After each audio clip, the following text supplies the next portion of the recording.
Okay, we good? More than good. Let's go. Too hot now. Oh, you and your bloody I know. I've sweats. just put the right behind the radiator. God, this is going to be good. Isn't it? Yeah.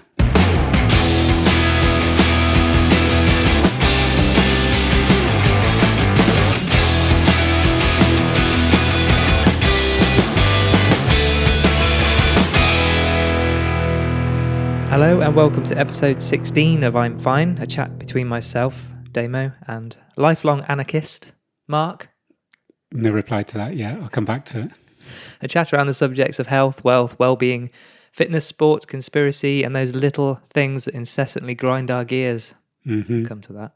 We're all work in progress, and this podcast is no exception. In short, it's a poke at our perfectly imperfect lives, and if we can make just one person feel like they're not alone in all this madness, then our work here is done.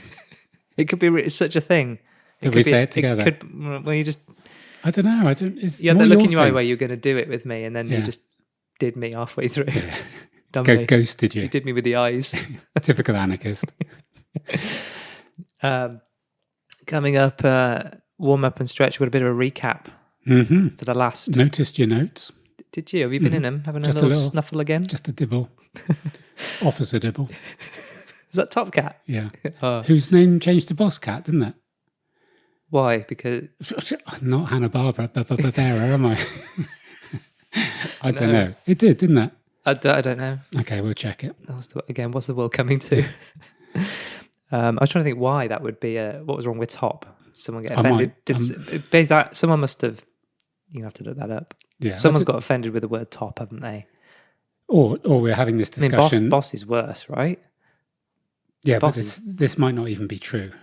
That's not stopped us before. So I'm going to put Top Cat, Boss Cat. Despite this show being renamed Boss Cat, the character's name was unchanged as Top Cat. What? Seriously? Why was Top Cat changed to Boss Cat? Was it or not? I didn't. Oh, much. You know, we've got a show today that is like going to go to the top of the Apple charts because it is that exciting. Yeah. Listen to this. Top Cat debuted on the 16th of May, 1962, under its original name, i.e. Top Cat. But after only 4 weeks, was renamed the Boss Cat on the 13th of June. Huh? This rapid name change was made because Top Cat was also the name of a then popular British brand of cat food. Oh, I can remember that. And the cartoon was aired on the BBC, which does not carry any advertising. Oh. We'd all sing Top Cat, wouldn't we? We've always known it as Top Cat. Mm. It was always Top Cat when I was a lad. Mm. Wow. So I'm still confused. Was it Boss Cat and stayed Boss Cat, or did it change again? No. 4 weeks of Top Cat, and then it was Boss Cat in the UK because they couldn't say Top Cat because it was a brand of cat. But I've always grown up knowing it's. He was still called Top Cat, but the show was called Boss Cat. I'm not even. There's a picture there, and it was Hanna-Barbera. Okay. Okay. I've met those two. Hanna-Barbera. Hannah and Butler. It's not one person. Hannah and Barbara. the two guys. Oh, Colin, help! You've met seriously? Yeah. Okay. I went to the opening of Universal Studios Florida when I was about 10. Bill Cosby was there. There's loads of celebs there, and they were there doing a talk, and they kind of got up afterwards, went up and said hello, and had a little signature, and Oh, that's impressive. Yeah. I wasn't actually sure. I knew they were famous, and they were talking about loads of cartoons. Yeah. And then you kind of realise, that's the name that comes up at the end of the cartoons. Yeah. That They must be a pretty Scooby-Doo, big deal. didn't they? I think. So, yeah. Anyway, that's a bit of a digression. What was I saying? Yeah, warm up and stretch. Got a recap. Work-life ballet. Summer Big's gone down. Mm-hmm. Let's There's no two ways about it, is there? Let's not play this one down. Something big has gone down in your DMs. Yeah. I'm getting sweaty just thinking about it. I'm getting sweaty. And it's like proper, isn't it? Don't you think? I know. And interestingly, or not, this is kind of going to be about conspiracies. We've skirted. You pulled a face for listeners. I pulled a face because it isn't totally conspiracy theory because this thing has happened. This is a factual. What we're going to talk about is a factual. But I think it arguably could have been a conspiracy until it's been made real. We might get into this, but almost what is a conspiracy? It doesn't necessarily have to be false. It doesn't have to be true. It can just be a plot, So Yeah, I guess to a degree. conspiracies aren't always, we're jumping the gun here, but Yeah. I think we have to define what a conspiracy is, don't we? We mean to get the researchers on that. Go on, you shout her. And we'll also, in Drop and Give Me 20, talk about dopamine, which hopefully will kind of tie all this up beautifully. Yeah. In terms of social media. It was chance these two came together, but there is a dramatic link between the two. An exciting link. You are. I think you're buzzing. I can see you. I am buzzing. Because of it. How are you, right? I'm very good. Yeah. No, I'm good. Yourself? Yeah. All right. I've had a better week, thank you. Okay. Still been quite quiet. Well, I have been. Busy then. You mean I've been quiet? Yeah. All right, yeah. You did send a, hello, anyone there? Didn't you? Well, I'm needy. You okay, hun? Which is nice. Oh, a little bit of, this is not a gripe. I know what you're going to say. I'm going to tell you. The GIF? Yeah, it didn't have a cat in it. That's what you're going to tell me, isn't it? Yeah, and it wasn't particularly cheery either. Henry the Hoover snorting cocaine. Yeah, it was certainly a change up from last week. Yeah, I did look at cats. Well, thank you. I'm not. Next week will be a cat in a bowl. The one I was going to send you was a cat in a bowl. In a bowl? That sounds brilliant. Glass You're bowl. just looking cute. Yeah.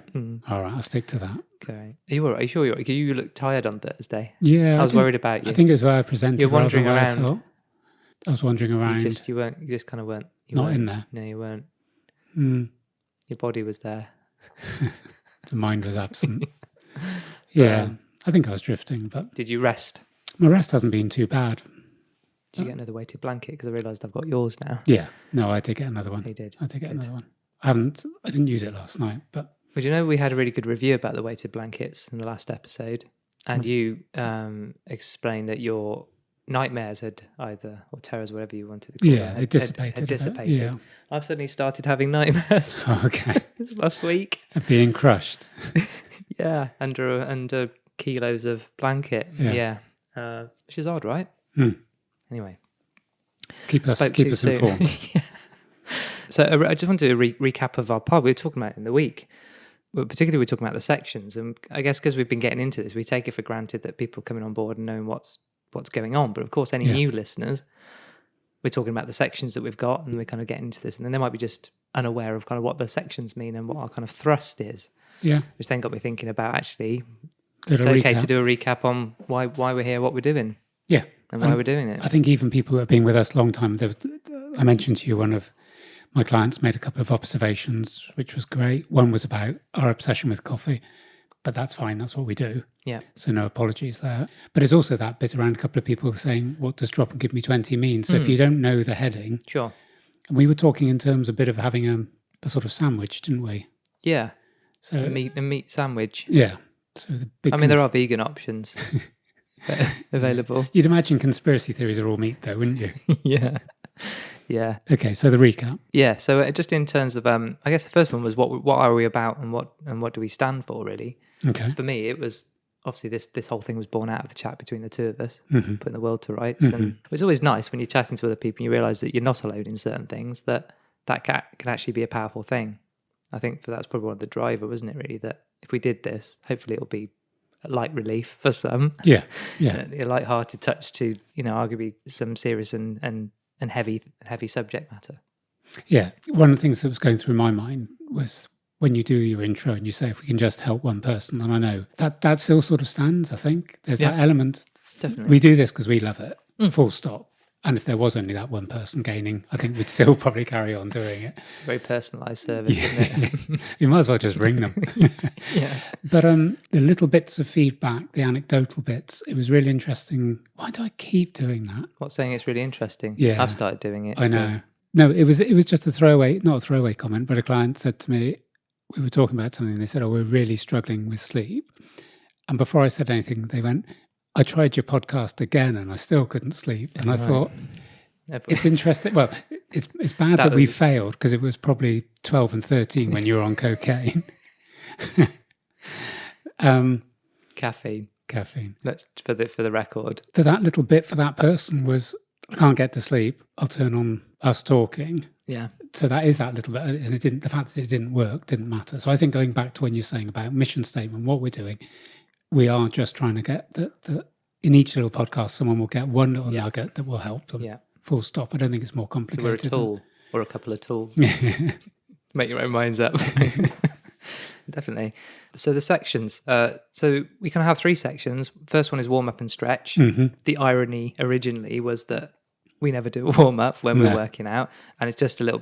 This is essentially a warm up and stretch. Just intros. How you doing? Yeah, and completely unscripted as well. I don't think anyone would realise the whole thing. Let's get this straight. The whole thing is completely unscripted, apart from the scripted bits. But generally, there's a bit of chatter, isn't it, between the two of us? The work-life ballet section in the middle is kind of the meat that we're talking about in terms of it doesn't necessarily have to be work-life balance related, but just all the things that we find interesting. Yeah.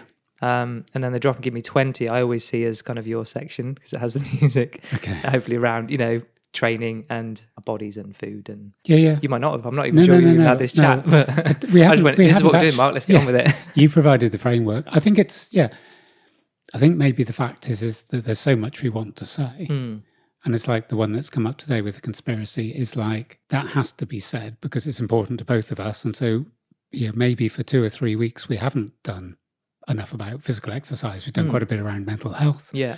But sometimes we may go away because we pick over these things, don't we? We're probably quite critical. Yeah. You actually find that some of these subjects just kind of lead into other ones. All the things that we kind of talked about. We'll kind of might mention our tag cloud in a minute. Can you just say, because there's some younger viewers, listeners. Yeah. A couple said what's a tag cloud? Yeah. It did have different names, didn't it, back in the day? It might have done, yeah. A tag cloud will literally be a graphic of the words. Yeah. But the most talked about words, the most popular words will be larger in that graphic. Yeah. In terms of when you were saying about not necessarily self-criticism, but looking at what we're doing, there's a couple of things that we said maybe our tag cloud would be some of the names or words would be a little bit too big and they need to be reduced for a bit and something else gets a bit of priority. Exactly. And you talk about kind of conspiracy. I think that some of these things are relevant because most of our channels and where we get our information from these days are social channels and things like conspiracies and how they can cause anxiety, which we'll kind of come to, and how there's that level of the dopamine bit around notifications and finding this stuff out, and it's kind of a fear of missing out, right? If knowing stuff, and because the internet is all knowing and all seeing, you can almost find out anything. So if there's a little, it depends how you're built, but if there's in any subject, if there's an element of there's more to this, which will come onto your big story in a minute, you start deep diving because you can, because there's a wealth of information out there.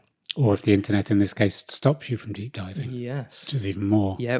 So you've got that kind of how that affects us mentally and physically in this world, stops you from doing potentially more productive things, or the things you should be getting on with and not mucking around with naysay Cat gifs. So I think it all kind of ties in. So I think what, as we add each episode we do, we spin off new ideas and new subjects, and we try really hard to kind of pull those back in and make sure they all get a bit of a shakedown. And keep it relevant, which is why I think the feedback is so good. I got a couple of bits of feedback today before the show, and it was just things I'm thinking, you always go, I want to hear constructive criticism, and then someone gives it to you and you think, what'd you do how that? dare you? What'd you say that for? Yeah. I was having a good day, you prick. Even if it's true. But no, I think it is the constructive criticism is what's going to make us better. And I think, did you have a list there of, am I right, on your sort of notes? When we're talking about tag clouds, did you have I did. Some of the things I put down some of the subjects we cover. So coffee, I mean, there's some are more weighty than others, obviously. So we've got coffee, mindset, wealth, fitness, and there's a lot of stuff in fitness. That's training and nutrition, and we've got well-being, self-care, context.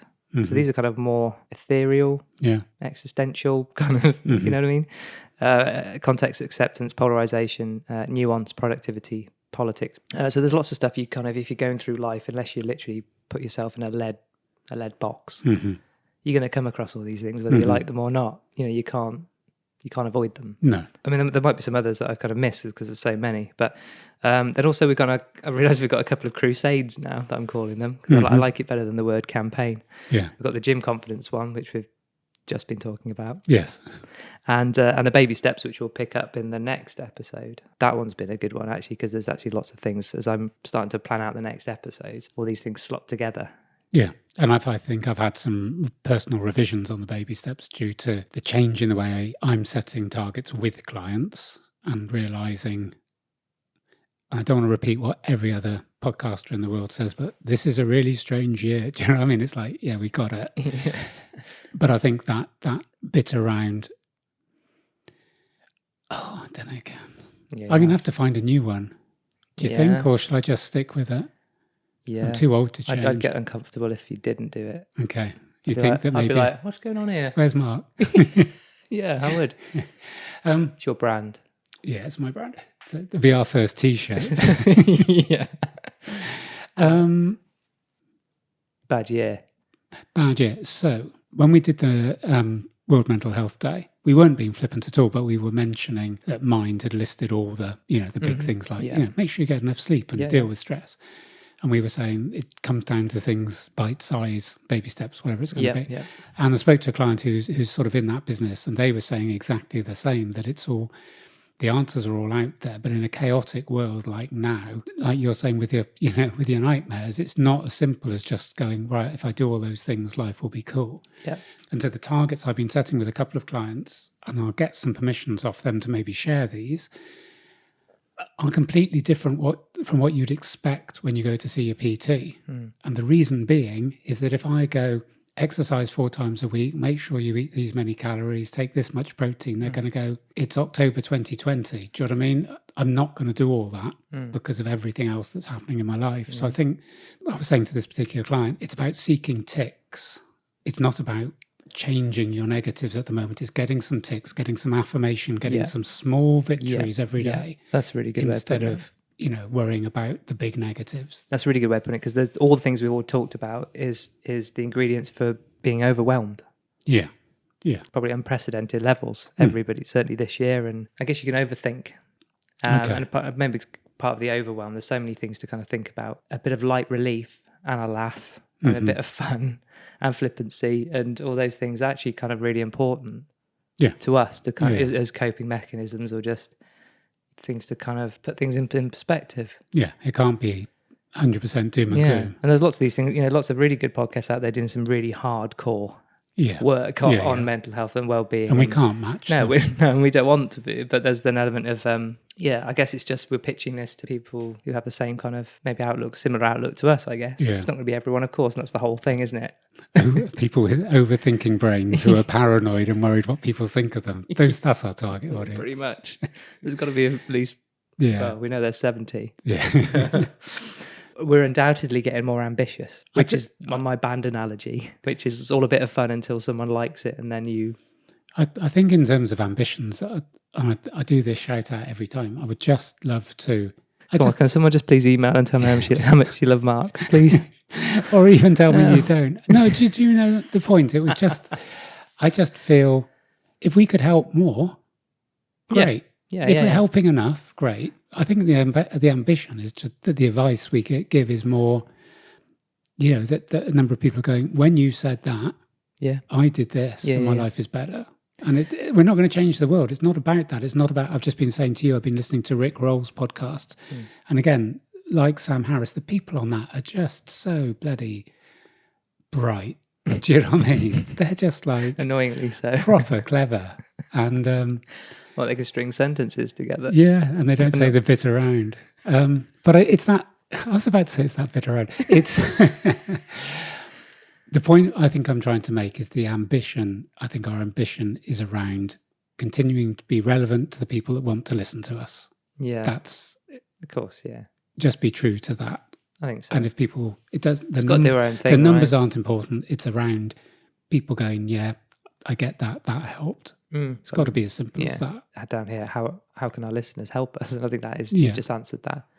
I like putting the stuff that grinds my gears down. Okay, because I'm into mindfulness, as I said, apart from people saying assume. I'm suddenly finding myself getting really angry about things. Yeah. I actually went to put on a meditation piece on my Calm app.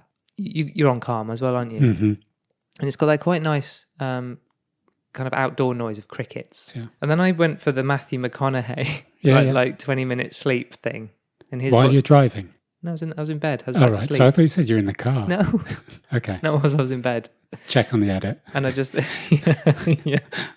But his voice is like chocolate, isn't it? So I Yeah. thought, give him a go. Yeah. And I put him on, and the background cricket noise wouldn't go away. No. You can get rid of it. There's 4 choices. You can have silence. Yeah. But when you're kind of just trying to relax and you're winding down and you just want that to disappear, the last thing I want to do is go and find out where that is. There isn't a button just going turn off background noise. You have to go into settings and turn on. Yeah. And I just lost my shit. Yeah, I can understand why that would make you really, really angry. Something. Yeah, but I was feeling anxious. That was irony. Yeah, I wasn't lost. You wanted to meditate and you were being was, heightened. Yeah, it was just making everything worse, and tech kind of got in the way. But part of mindfulness is allowing that just to pass through. And then I thought I turned it all off, put the phone down the bed, and all I could hear it was kind of a muffled Matthew McConaughey coming from somewhere. I'm like, I just want to smash my phone to pieces. So it just had the opposite effect. Anyway, one thing I can realise I didn't like this week is people calling me on WhatsApp. And I think you tried. I didn't realise how much it wound me up until you tried to do it. It's nothing to do with you. No, okay. Specifically, it just reminded me when you're chatting to someone on WhatsApp, they go, fancy a call? You go, yeah. Then they call you in WhatsApp. Yeah. Like, why would you? Encryption. I'm not phoning anybody on anything else that isn't Well, not encrypted. now. We'll come to that in a minute.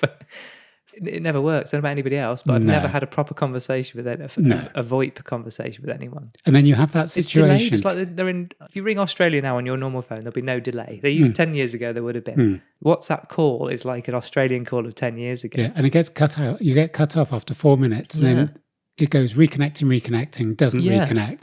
And then you ring the person on the normal. Yeah. Yeah, what your phone's for. Yeah. And you both go, oh, I don't know what happened there. And it was like, what's that shit? That's what happened. Yeah. Yeah. No, I take your point. Isn't it? But so don't do it again, right? No, okay. The travel bulletins on my radio in my car. Too loud. Shouty. Yeah, well, I'm getting angry because I haven't taken the time. I hope this has kind of kicked off an idea about the next couple of episodes about action, about getting stuff done. All I need to do is go and open the manual and find out how I turn it off. I can't even turn it off. But when I'm listening to the podcast, and that kicks in, Bang. Yeah. And I get so angry. I cannot tell you. And do you get even more angry when the travel thing finishes and they don't kick out? Oh no, I just punch it. So there's a big button I can hit it and the whole thing just goes away. This massive red button in your car. Yeah, it is, yeah. Size of a small child. Thankfully, because if it was fiddly, I'd stick the car in a ditch to turn it off. I mean, that's how frustrated I get. I realise there's quite a lot of anger just beneath the surface. I think a lot of people listen to us for our mindfulness approach to life. I've got more stress the more I've done this. That's what I realised. You've become more zen. Yeah. I've just become more angry. Any more? No, that was it. Okay. I did look at the weather. ITV weather last night. Is all your neural pathways. I've had a few feedbacks on this. Have you? Yes. This is good. This is hopefully really brief, but ITV weather last night used the words disappointingly grey. So there's obviously a ranking of colours. And hoping for some bright spots. So kind of linking kind of sun with hope. Yeah, and good mood. Yeah. And then I quickly looked at the BBC weather one this morning, and he opened with, it's going to be, the weather's quiet. What? Carry on. You scared the shit out of me. I had this conversation with someone today. Anyone who inhales loudly like that makes me feel really panicky. I'm on the edge here, Mark. What are you doing to me? Especially people with quite an underlying heart condition breathing. Yeah. So on the BBC weather one I checked, he said, quiet if a little bit uninspiring. Yeah, the weather isn't there to entertain us. Yeah, it will be predominantly dry, not completely dry. It's like, I kind of worked out that weathermen and women shouldn't have any opinions on the weather. They should just report what the weather's going to be like and leave the opinion to everybody else. Maybe they're doing it a bit less now, I don't know. Also, best of the sunshine. It's never all going to get best of the rain, do they?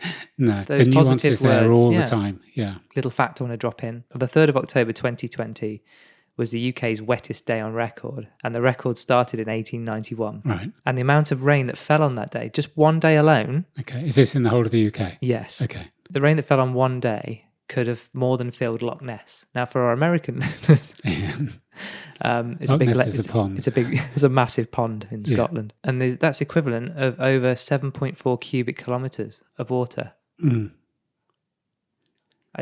This is another thing that is surprising. We talked about our differences, right? Yeah. right? And you love numbers to a level I couldn't ever get to. Exactly. So I thought, you just looked at me like... Because I can't visualize... Are you impressed with those stats? And I thought you'd been all over those like a rash. I can't visualize how deep Loch Ness is to visualize how much water that is. It's about a mile deep in parts, isn't it? Okay, well, but then sorry, I looked I've at let what you down. in Cute you have. I was getting quite excited. You just looked at me like, yeah, next. Let's get on to the juicy bits. me. Right. Okay, right. Get on with it then. So can I just tee this up with you WhatsApp me? Yeah. This week. Read the WhatsApp. Because you came back with your normal sexual innuendo. That's disgusting. I can't read that out. Nor that. So you WhatsApp me this week saying content for pod. Mm-hmm. I have massive conversation. Yeah. Big. Tell you, just the letter U, I mean, unbelievable. Tell you tonight. So I was just... thinking, prick. What? So I came to training and I had to sit down for this one.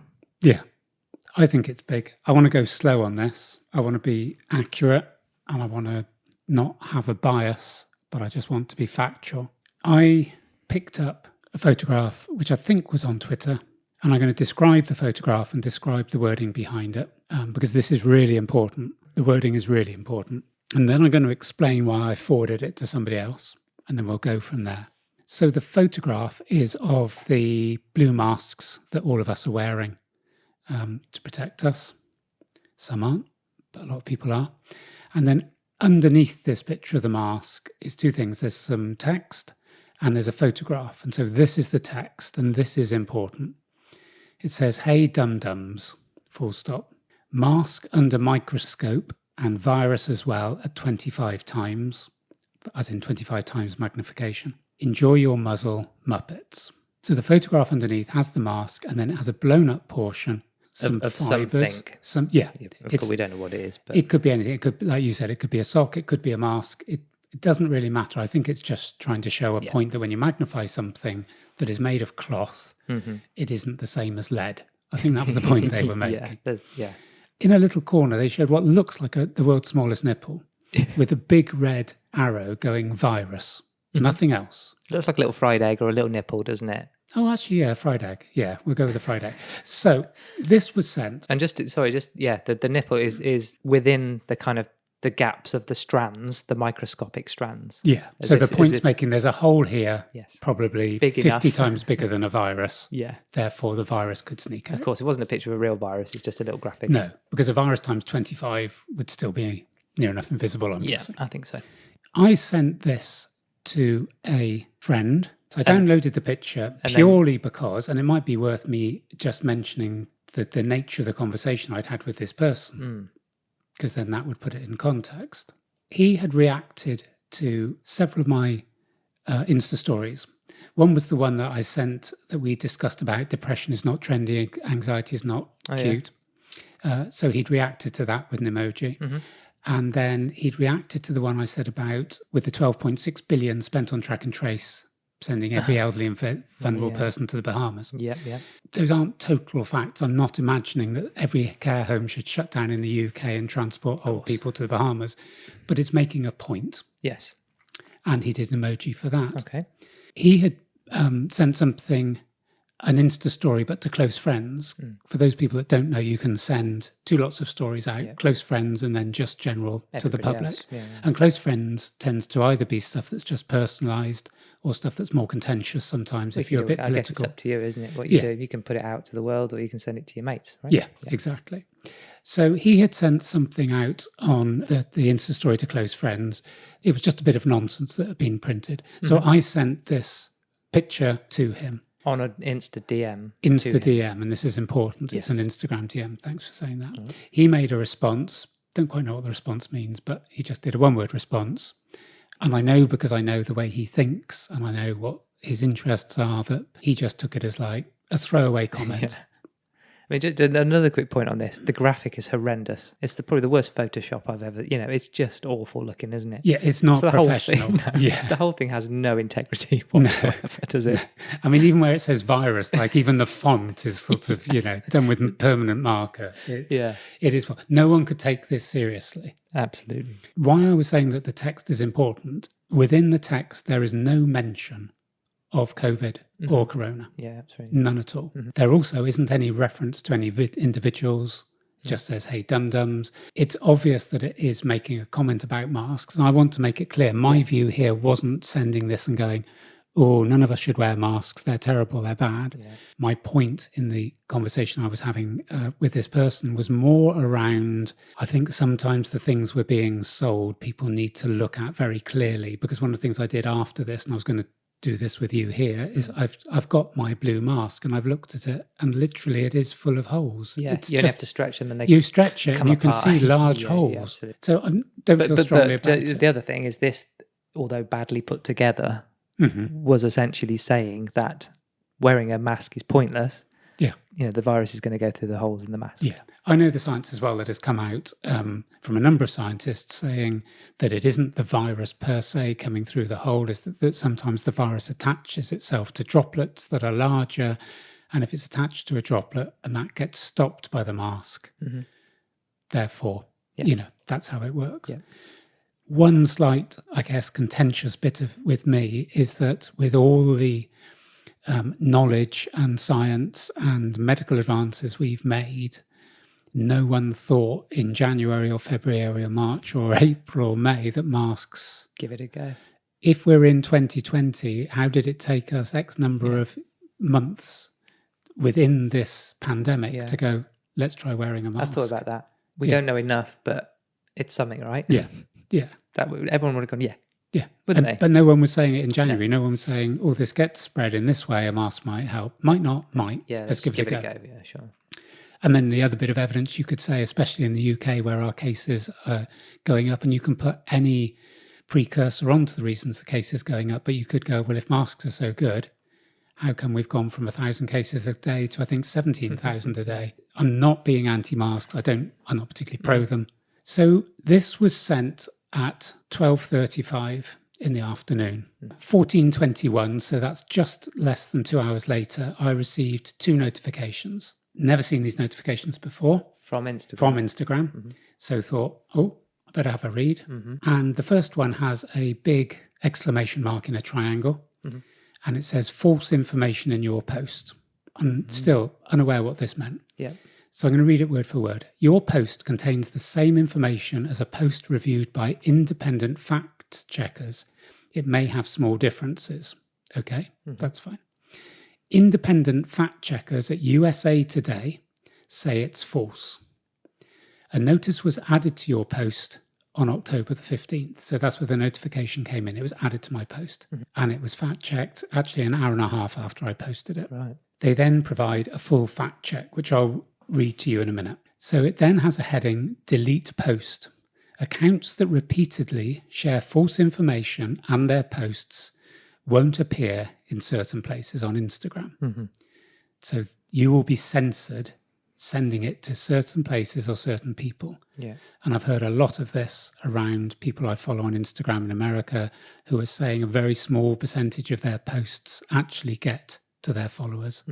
I'm following a guy that's got 1.6 million and he reckons only 5% of each post get through. Yeah, they changed the algorithm. I can't remember, maybe late last year or some point last year. I know someone who's got 150,000 followers and they literally, the engagement just tanked. Yeah.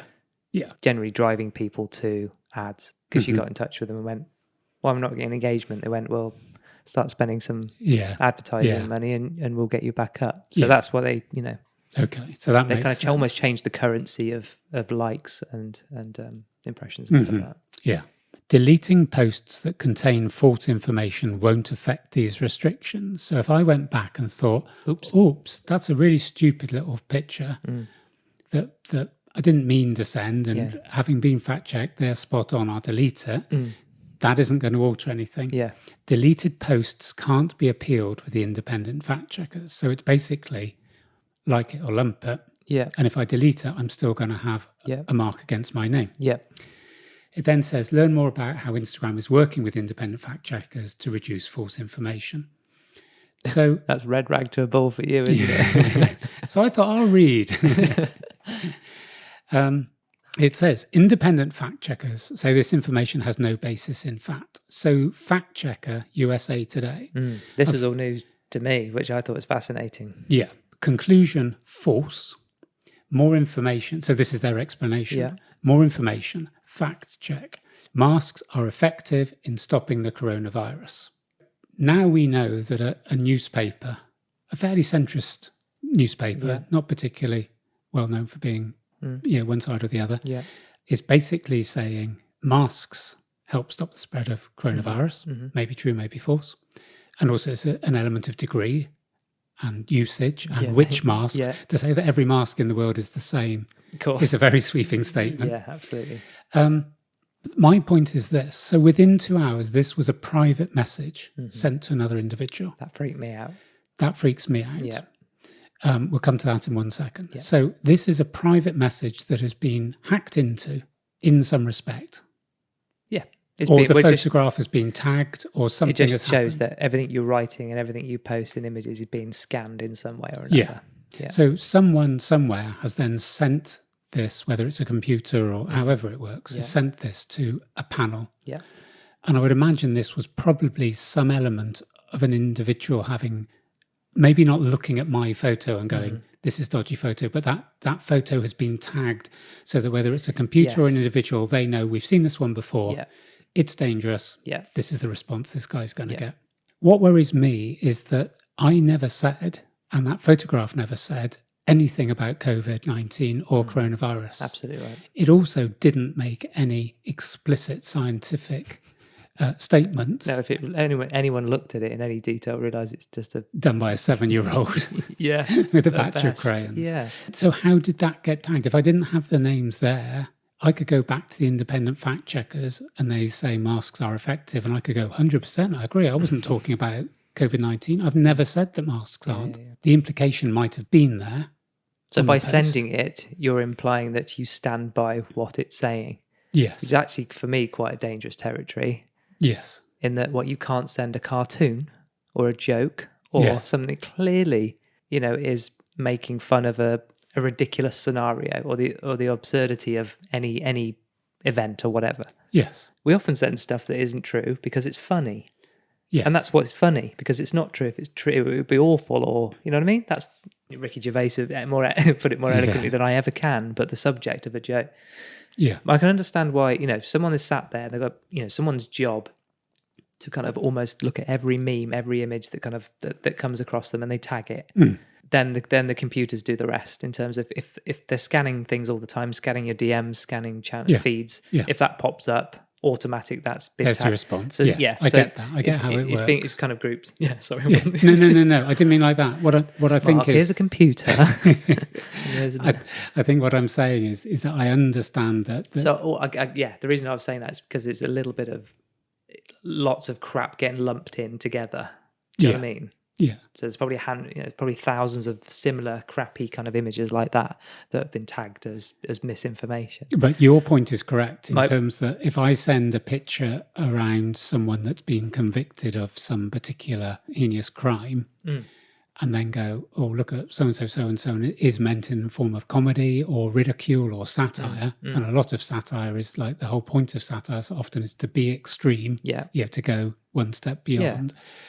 That is implicit in these fact checkers that, number one, you agree with that, and number two, that perhaps if you continue to do that, you cannot be able to post on their platform. So it's basically saying if you continue to have these views, you're not welcome here. Your name's not down. Yeah. If you don't subscribe to what we feel is fact and correct and right, so then we will punish you. Yes, and you'll be gone. Yeah. So I want to ask you something, because I don't know, the answer to the question I'm about to ask you. To the listeners.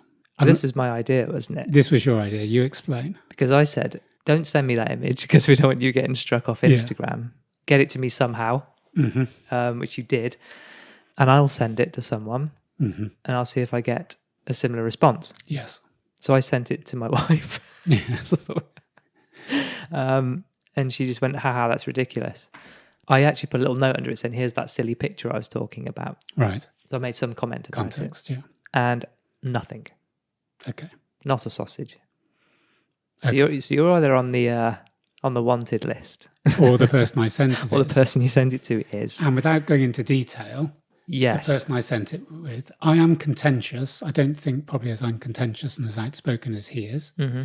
But I think we might be fairly well grouped together. That especially there's been quite a lot of stuff. And although I haven't done it with a big mallet, there's plenty of stuff I've criticised government. Yeah. Just in a mild way. You've pointed out, you've either made fun of, or you've just gone, this is crazy. Yeah. We've been played. The usual, And so those hashtags are going to be in the same Allowed. way that everything else is looked at. My hashtag of, anti-government or anti-whatever, or hashtag saying we're being played. Yeah. Somewhere along the line, either they've been watched, therefore I'm being watched, or this person is. I see hardly a threat, but Yeah, but I don't know. It's how a threat is perceived. So the next step, and this is the key thing. And I just want, there's going to be people listening to this going like, why is this the big news? You sent a crap meme and somebody has gone, shut up, you're talking rubbish. Do you know what I mean? That isn't, it's important. The fact that you weren't looked at means either your DMs aren't being looked at full stop, or they aren't being looked at as deeply as mine are, or this other person's are. That's the first step. Correct.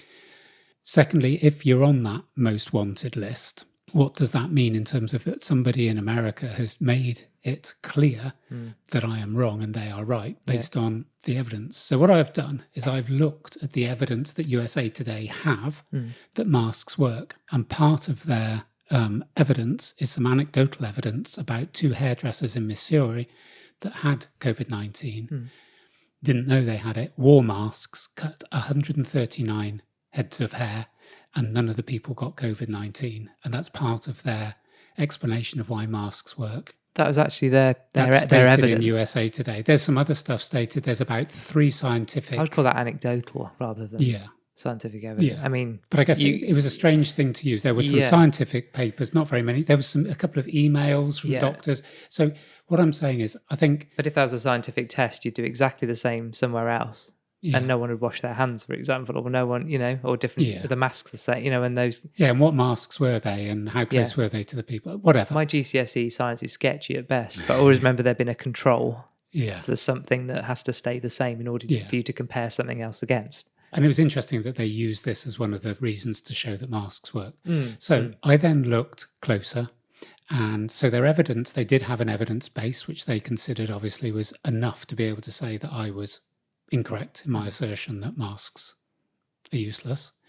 It wasn't even your assertion. Yeah, it no, wasn't even your assertion. But they chose to believe that. So I then looked very, very deeply, did a deep dive into USA Today and found that part of their funding for the fact checkers comes from Facebook, who own Instagram. Yes. So why are Facebook, who own Instagram, worried about me sending a stupid image? That has no bearing on anything. So I then did another deep dive into Mr. Zuckerberg, who is very outspoken and very pro-masks. Yes. And my simplistic way of thinking is he has said, I own WhatsApp, I own Instagram, I own Facebook, I own Messenger, I basically own the world. I have created the biggest behemoth alive, and I'll do what I want. And if some little shit in Bristol starts dissing masks, I'll have him. Yeah. Firstly, he doesn't know how much I can bench press, so bring it on, Zuckerberg. Secondly, I do have anger problems. Yeah. So it's going to be an equal fight. So USA Today are one of 45 organisations that provide fact-checking for Facebook. Yeah. Interesting that of the 45, they were the one that was given my DM. Yeah, when you talked about it, and I've looked into it as well, and it talked about independent panel, then I immediately go to Enemy of the State, the film with Will Smith, which I love. And at the end, his wife goes, "Who's monitoring the monitor?" Yeah. I immediately think of who has decided that they're independent? Yeah. And then you're into that. It's a bit like altruism. Is there any such thing as true altruism? Or by measuring something, you're never going to get an accurate result because by measuring it, you're changing the result. Yeah. All those things kind of go into my mind. So nothing is truly independent because you have to argue most people, most organizations, particularly publishers, have their own agenda. Yeah, definitely. Unless we've got 45 different agendas, therefore it levels it all out. Yeah. It's balanced. But are they all are they all Mask fans? Or are they not? So it gets sketchy, doesn't it? Yeah. And I know they've done a lot. And part of this, bringing these people onto this independent panel, whatever you want to call it, was part of the push, wasn't it? Because he got his ass kicked and he's gone away and I'm going to, make this better and clean up this town. Yeah, yeah. So I can see he's gone away to try and do something. But then you're into the real dodgy territory of what is true and what isn't. And who's going to suddenly is he going to be the truth fountain now? Is he going to be the thing that we all look to? But in a way... And they haven't really got very good history in the last few years in terms of, being influenced by other people. So one thing I also want to add very quickly is that I also understand that this is their platform. And they can do what they want. They can do what they want. We all jump on it, and we don't have to be on there. Do you know what I mean? So I'm doing a bit of the devil's advocate here. But then if you're they can do what they can do what they want. It's their playing. I get quite. Well, I actually find it quite funny if Facebook suddenly changed their interface or the design of their interface. Everyone goes batshit about it. What's wrong with it? Change out an outrage. It's like it's not yours. Yeah. Go and build Facebook if you've got such a problem with it. Yeah. And all these, and then they go, we're being watched and it's like, read the T's and C's, which nobody ever does. No. Everyone flicks to the bottom, hit I agree, and worry about it later. There's that thing with iTunes, wasn't there, a few years ago, where everyone realised that if you had read the terms and conditions, you don't own it. No, you realise you bought that music. It's not yours. No, it's not yours. And you can't give it to your next of kin. Yeah, I remember Sting going absolutely bonkers about it. But it's all in the T's and C's. You're essentially renting it for the period that you're alive. It's mad. If someone else is, go and buy a record. Do you know what I mean? It's that kind of, you don't have to, they provide these platforms, we'll jump on them. And then we treat them like they're ours. When I heard that, it was like, I've spent 99p on this, back in the day before downloads. But it's not mine. It's not mine, yeah. It's fantastic. What a business model. Absolutely. I mean, I think downloads have outdone iTunes, haven't they? Of course, so it's taken. But it's still the same. We all kind of go, how dare they? And I get that this is a bit weird because it's your private DM. I get, but I'm going to do my arse splinter sitting on the fence bit here. But I think you're sitting on the fence now is like, I'm seeing both sides and going, that is a bit weird, and it's there's clearly an agenda for arguably a panel that is independent. It's clearly got a view. Yeah. I guess in being an independent view because it's funded by somebody who doesn't like... Well, that's where we're into the conspiracy, isn't it? For the kind of the definition of conspiracy, that it's done for kind of ill gains or it's a kind of plot. Or it's a very considered approach to have a very specific outcome. So going back to this bit right at the beginning where we were saying helping one person, I think it's worth people knowing this. Facebook own WhatsApp, Instagram and Messenger. And like I said at the beginning, they're looking to integrate those into one massive... Nobody in the world should have that power. It's totally out of control. I also saw a thing on Zuckerberg a few years ago where his view for Facebook was to literally run seamlessly almost through every part of your life. And he talked about TV.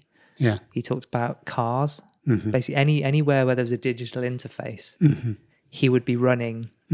That was his vision, and it might still well be his vision, but he's tripping over in his own ego at this point. But that's the level of, I mean, you can call him what you want, but that's the level of his ambition. Talk about our ambition. We had like a couple of people listening. Yeah, he wants to have his thing running almost through everybody's lives with the view that he's bringing everyone together for some kind of greater good. Look at the polarization and his anxiety levels that this is all causing. So. Sorry, that was just a little addition to what you were saying. Yeah, the point I was just going to say was that we had a little discussion beforehand about something I was listening to around, because you said the other day about, in a podcast about Twitter starting off with like, start the conversation, was it? Yeah. And we were talking about how we want this to be a conversation, not that has been dropped from Twitter. It isn't a conversation. And then I said to you just now that I've been listening to Rick Rolls, which we'll allude to either later on in the next one. And he talking about the phrase in Google's corporate philosophy, which you and I hadn't heard of, which was don't be evil.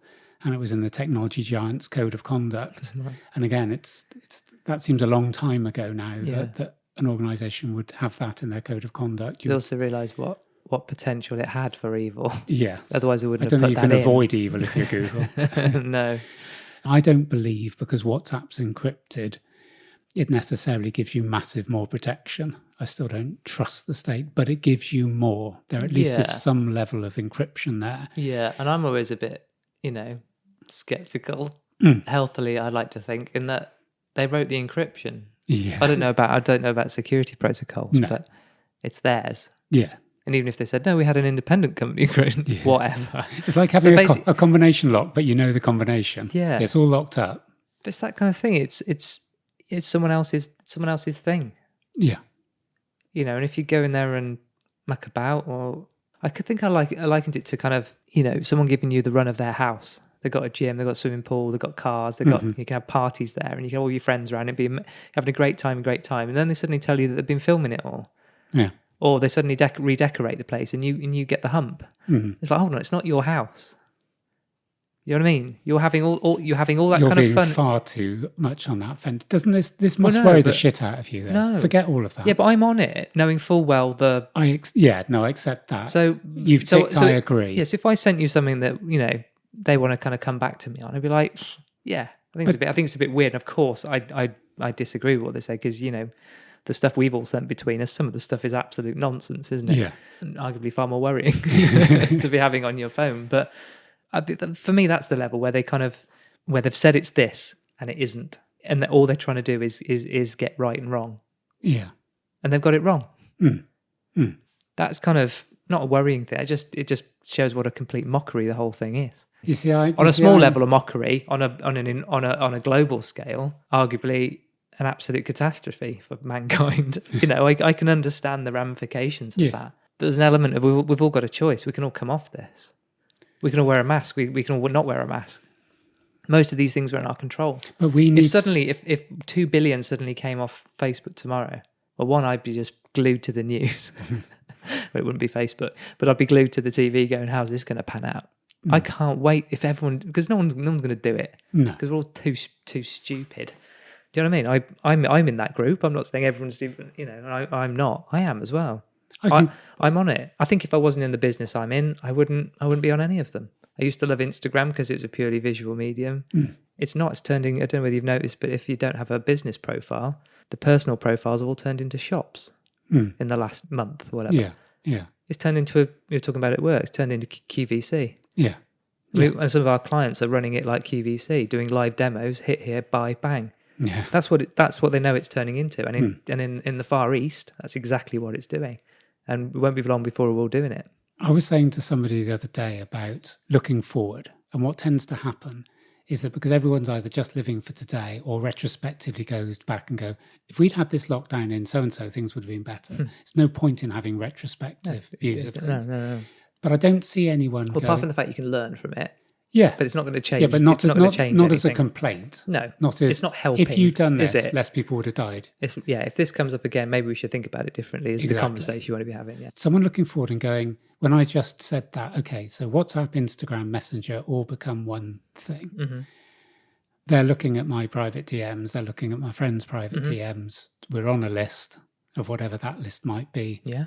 And I get your point that we asked to play with their ball. And if they want to take it away, they'll change the shape of it. They can do what they like. They can do what they like. Yeah. But I do feel that if we looked forward and said, in 5 years' time, where are we going to be as a world? That to me now is starting to worry me far, far more than in the past. Because if you think about the world as being centered around digital platforms, yeah. But that's where we are, isn't it, today? We touched on this already. But the world will be ruled by digital because that's how we're all connected. Yeah, but then we're not questioning enough. No, what are the channels that? And no one's going to be the one that's going to put their mobile phone in a drawer and get back to nature. Or if they are, it'll be very small numbers. Yeah, but maybe that's another part of what we're about, kind of leveling the playing field and go, hey, you've got options here. Us or Facebook, yeah.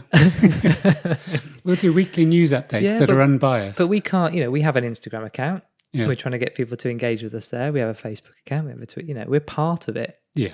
I'm not going to start going out and putting posters on telegraph poles about, No. Don't get me wrong. There's the power of the old A-board or the power of the poster down the local shop. I think still has relevance, today. I really do. Because less people are going there. So actually, why go where all the noise is? Why don't you go where all the quiet is? Yeah. I'm not too worried about it. Like most things, we disagree, I think. Anyway, let's draw that to a halt before we get into the third hour. Drop and give me 20. Before I do, if I say beer moths twice and you don't even go, "Oh, good word." That was a lovely word. Comes from Job. Who's Job? Was he a friend of Jesus? Is his? He had a book in the Bible. Yeah, and Job he mentioned did. it. Yeah, and beer moth has been taken from being a giant that was connected with chaos, and I think it's quite big in Jewish religion. Some of the stories about it. Just thought it was a lovely word. It is a lovely word. And now it's been used for sort of industrial car towels and. So I think this is quite a nice thing talking about dopamine and the thing we were just talking about. And again, I don't know if we have to do this every time. Not a doctor. This is taken from the best sources I can find. Some of it is just facts. It can't be disputed. There's other bits that people go, no, I haven't quite got that right. That's all right. But to me, it's close enough. Yeah. And for someone who basically exists on dopamine, a diet of dopamine and coffee, I think I've got enough anecdotal stuff around dopamine to chuck in. But the point I think would be really interesting, and I have prepared a lot for today, is that maybe we narrow it down to the social media bit. It still works with drugs and alcohol and gambling and a whole range of addictions and day-to-day life. But I think the social media thing is a big thing.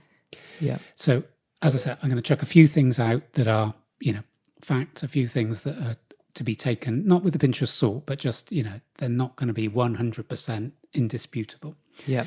So it's a neurotransmitter. It's made in the brain and it acts as a chemical messenger between neurons. And it's released when your brain is expecting a reward. And this is what we're going to come on to with the social media, about how clever the people who design social media are about making you expect a reward. Yeah. So when you come to associate a certain activity with pleasure, the mere anticipation will be enough to raise dopamine levels.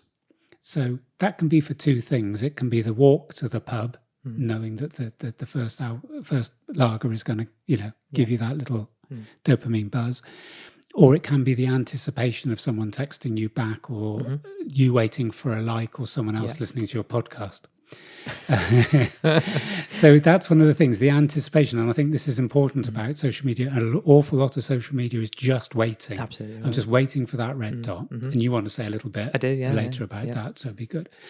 Dopamine levels can be raised in a number of ways. It can be a certain food, it can be sex, it can be shopping, just about anything that you enjoy. And I found this particular example, which I thought was really good. And it said, for example, suppose your go-to comfort food is homemade double chocolate chip cookies. Your brain may increase dopamine when you smell them, when you see them baking, or when you see them coming out of the oven. So that's the whole anticipation thing. You start to salivate, but dopamine gets results because you know what's coming. You know your reward's on its way. Yeah. When you eat them, the flood of dopamine acts to reinforce this craving and focus on satisfying it in the future. And this is the key thing for me about dopamine and my experiences of dopamining. A new verb to dopamine. I dopamine, you dopamine. Dopamine pusher, you. It's a cycle of motivation, reward, and reinforcement. Yeah. And those three things are so key for what we're going to discuss today. Okay, so we've used cookies, which is probably one of the most innocent releases of dopamine. But just taking that a step further, the brain releases it, obviously, when we eat food that we crave. So there is this bit, as I say, about this cycle, is once it's happened once, it then doesn't go away because your brain knows what the reward's going to be, and that dopamine buzz is... Mine's crisps. Yeah. What's yours? Don't you like sweets? I remember once I came in once and you just I just smashed, got how many bags of Haribo, and I'm like, I wouldn't have put you down as a Haribo kind of guy. I think, or was that just a one-off? I think my biggest would be the 150 grams of crisps with 100 grams of chocolate together. Not at the same time. Yeah, at the same time. It increases dopamine levels if you eat sugary fats and sugar together. Increases the stimulation. You put crisps and chocolate in your mouth at the same time. Well, we are. No, I don't have like a sandwich, but like you would eat them as one. Yeah. You would down the crisps and then have chocolate, or have chocolate between the crisps, like not a sandwich. Oh, you are another level. It increases the... So you go into your local garage to fill up, Yeah. You're in the queue. Mm. What's on one side? Oh, chocolate. What's on the other Crisps. side? And how big are the bags? Massive. And what do they say on them? 50% extra. Grab bag. And then 50% extra free. And what's the chocolate say? Fun size. So you've got grab and fun, and off grab you and go. fun. Yeah. A lot of stuff. We can talk about this on another podcast. And there's an awful lot of research around salty and sugar going together, sweet and sour. Yeah. Back in the day, you bought popcorn, salted, sugar. Yeah. You look at loads of the popcorn now. It's both. It's both. And I must admit, I thought that was weird until I had it, and it's really good. I just haven't got the. I think I associate chocolate with being at the end of things. Right. You know what I mean? I wouldn't normally have a chocolate bar and then a bag of crisps. No. And there's some weirdos out there who do that. But then there's another level of having them at the same time. Fat and sugar together increases the stimulation. Maybe I've just missed out. That's just It increases the dopamine. It increases the buzz. There's a lot of stuff. And if you look, there's an awful lot of stuff. Oh, there's loads to go on. I'm not going to go into this. We'll go into it another time. Sure. We'll go into another time. As I said, the brain releases it when we eat food that we crave or we have sex. So it contributes to the feeling of pleasure and satisfaction. Mm-hmm. This boost helps regulate movement, learning, and emotional responses. So there's that bit about dopamine's keeping you alive and keeping you, going. It isn't just a negative thing. It isn't just some sort of chemical that is bad. But it causes you to want, desire, and seek out and search. So that can be positive. It has that bit around wanting to examine things and look at things. It gives you that boost, wanting to know more. Mm-hmm. Makes you curious about ideas, fuels your searching for information. But these reward-seeking loops is the problem and in this particular bit, and I got all the notes for this, is that the example it uses is that the reward-seeking loops can come from a range from checking Instagram to taking drugs. And that's the basis, is that from my experience and for what I've read and for people I've spoken to, the need for that dopamine buzz works in a certain way. So if we use, I'm not talking about my own experience on drugs here, I'm just talking about drugs and addictions in general. Mm-hmm. When you're taking a drug and you have that cycle of motivation and reward that you get from drugs, it's almost like the sugar rush. There has to be a downside. Yeah. Your dopamine levels go down. When your dopamine levels go down, things like self-esteem and self-care also go down with them.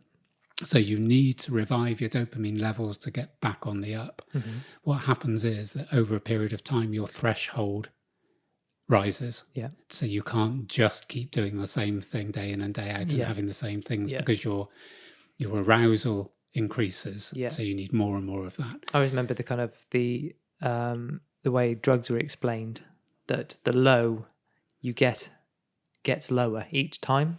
Yeah. It might be a similar kind of, that's not any science in there. Yeah. But there's that need to take more, to keep doing it more often, to kind of level that out, isn't there? Yeah. Is this the dopamine loop? Yes. Or is that a slightly different thing? Yes, the dopamine loop.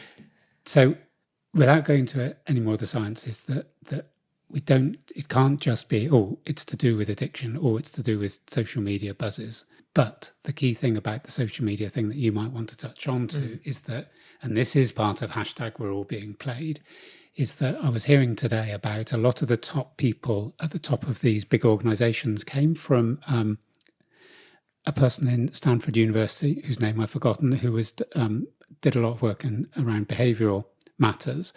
And so a lot of the IT crew that went to Stanford are using this behavioral responses as part of the way they set things up. Yeah. And they were talking about the invention, if you like, of the like button on Facebook that was set up to make people feel good, not to become a marker of, and follows, likes and everything now it's all linked to dopamine. It wasn't done by accident. No.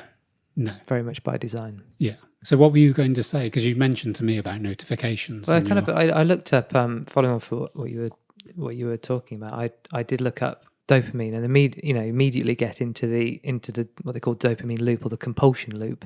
Yeah. And then I just searched for compulsion loop, and it kind of flicked us back around to the kind of the social media element of this. So just the Wikipedia entry on compulsion loop. The compulsion loop or core loop is a habitual chain of activities that will be repeated by the user to cause them to continue the activity. Typically, this loop is designed to create a neurochemical reward in the user, such as the release of dopamine. Compulsion loops are deliberately used in video game design as an intrinsic motivation for players, but may also result from other activities that create such loops, intentionally or not, such as gambling addiction and internet addiction disorder. Yeah. And the three you talked about earlier, that there's three elements of, and the dopamine is the anticipation bit, there's three levels that video game designers use, which the first one is anticipation by improved gear. The second one is a challenge, so killing monsters, for example, in a video game. And then the reward is golden loot. Yeah. And then it goes back round, and you're in that constant cycle. Yeah. Yeah. So they know what they're doing, and it's designed to keep you playing it and keep you hooked. And then you go, again, I'm going to keep dropping the social dilemma in because it's this about is relevant that. to this. Yeah. It is very much so. And I think, like we said, specific design to hook people and to keep their attention and keep the screen attention up. So the notification, the red dot. So the thing I did when I watched that, I didn't get rid of all my social media. I turned off, I think that's what I was saying the other week, when I reset all my apps, I just turned all the notifications off. Yeah. And my life instantly got better. I've done the same. But It's great. Yeah. It's really, really good. But the one problem for me in that respect is that I stop having those minuscule dopamine of a ping, which means someone loves you or wants to speak to you or is thinking of you. That's how I often see a message. Yeah. It can be from a totally random person, but to me, on my brain, it's someone's taken some time to tell you something. Yeah. And it might just be a gif of a cat in a bowl, Yeah. but it doesn't matter. I just got to that thing where, I was finding that I wasn't getting, and this is kind of kicked off for one of our episodes, the next two, I think. Yeah. About getting stuff done, action. And I was finding I wasn't getting stuff done because I was getting distracted. And I actually, when I looked at it, I was distracting myself. Yeah. I was putting things in the way. I think it just stopped me doing the things I needed to get done for whatever reason. And I think those levels of distraction and notifications and, I guess the up and down of the dopamine bit was just blurring everything. Yeah. So I've kind of stopped that. So I'm not getting stuff done. And I'm always kind of getting a kick out of getting stuff done now. Yeah. So you've got your dopamine somewhere else. There's also a bit where I can actually give people my attention then. Yeah. And I might have a load of, I go into WhatsApp or Instagram, there's a load of red dots. And this is the other thing. You realize that certainly Instagram and all, they put red dots in because they realize you haven't been on it for a while. Yeah. And not because someone sent you anything. They might just go, they might just tell you something else as a notification or something's changed or, oh, look at this from a year ago. Yeah. Yeah. You've been quiet. Exactly. Wake up, and that was up. Because it was so, premeditated. That was the kind of, I guess, the most sinister thing about it. Yeah. And you realise they're just doing it. I'm clicking on it going, there's nothing there. I checked 5 minutes ago. There's nothing there. They've just won a red dot because I'm not on it as much as I have been. Yeah. If you're aware of that and you can then control it, that's what I said. You don't have to come off social, but if you can kind of turn it off for a bit, forget about it, get on the front foot with it. It's amazing what a big step that'll take for your well-being. I think this leads into what I wanted to do for the last bit of this, which is very much what we've said all along. We bring up something and we don't want to leave it hanging going, there you are, that's dopamine, as if you didn't know. And people might not realize the extent, and people might go, okay, I'm going to try and turn off my notifications. As I said in the last podcast I listened to driving over here, the guy was saying it's one of the best things you can do. It'll make a massive difference. Just not seeing that red dot, just not hearing that beep. Absolutely right. But I just wanted to, I guess, finish off, because I know this has been really whistle-stop, is that one of the things that dopamine is really has been found, and this is a really big thing medically, is that when the brain fails to produce enough, it can result in Parkinson's disease, which is a very it's a horrible disease. And so the primary treatment is a drug called L-Dopa, which spurs the production of dopamine. And this enables neuron in your brain to communicate and control movement. And that's one of the things with Parkinson's, the loss of people's ability to move. So I found that really interesting. And when this particular neuron steadily degenerates, it doesn't have a signal to send anymore. So your body makes less dopamine. And then this chemical imbalance is what causes the physicality. So again, really interesting thing about this link between body and brain, that people are seeing them as two different things, physical and mental health. So the thing I wanted to finish with, and again, it's a little bit like when we talked about testosterone, there isn't like, oh, your dopamine level should be this, but there is a high and there is a low. And if you have low, you will find yourself in that, I was going to say despondent area, it's probably the wrong word. But you're back into, if you're getting low, you might go, I want to go for a run, because that makes me, brings the dopamine in a really natural and healthy way. Yeah. I'm not saying that social media is unhealthy, but you can get, the two. You'll need a kick and a bit of validation once in a while. But being one with nature and going out and doing the things you like to do. Totally the one being with nature. This is gonna become bigger and bigger in the next couple. So Mm-hmm. I'm just going to run through a couple of things here that I've looked at. I've looked at a number of sites, and these seem to be the main ones. Eating foods rich in tyrosine, Tyrosine. This includes cheese, meats, fish, dairy, soy seeds, nuts, beans, lentils. Although supplements are available, it was quite clear the food route was the best route. And maybe we can put something on the notes about levels of tyrosine. Up magnesium intake, as you know, You're good at that. I'm very big on magnesium. Seeds, nuts, soys and beans again, and whole grains is where I take a supplement because of my vascular problem. And magnesium has seen to show some positive benefits on vascular problems in the heart. Avoid processed foods, high fat, sugar. It says caffeine, but obviously you wouldn't want to avoid caffeine. I think that's just a misprint. Yeah, I think so. And this was the key one. Well, there's several, but this was the biggest one of everywhere I read. Proper sleep hygiene is mandatory as it fuels dopamine production. You say sleep hygiene. Yeah. Never I heard think they those two mean, words. I think just the quality of the whole quality of it, the environment in terms of not having loads of things around, the amount of time, like you were saying, I just around thought it was having a shower before you go to bed. Don't know, washing. or falling asleep in the shower. And other ones, the ones that we would expect. One is exercising daily. Apply techniques such as meditation, visualization, and breathing exercises. But yeah, there's some techniques there. But yet again, sleep seems to be coming up a lot, doesn't it? We're not purposely not going there, are we? We just it just happens. It seems to be building. I think we're trying to get away from the usual, as you've said before, the usual things, aren't we? Yeah. Plenty of stuff out that we kind of want to add. Yeah. Something a little bit more juicy around it, right? Yeah, definitely. So, but it is massive. I'm aware we're both really struggling with it. So we've got to be, I know the same way that when we looked at emotional numbness, we've sort of gone, there's going to be a part 1 and part 2. Yeah. I think probably said enough now, but there is a Harvard study from 2018, and it's called Dopamine Smartphones Battle Time. And it's an absolute study about dopamine's linked to the use of smartphones. So I'm thinking maybe we carry that forward. Alrighty. Cue music. Do I get music? Oh, yeah, sorry, I was miles away. I was just looking into your eyes. Yeah. You're funny. You've worn your hat all the way through this podcast. Yeah. It's long. I'm just looking at the time. We've gassed.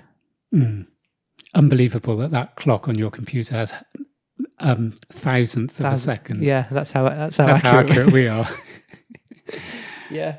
That is it for this episode. Well done for getting this far, and thanks for listening. All links and references will be in our show notes as usual.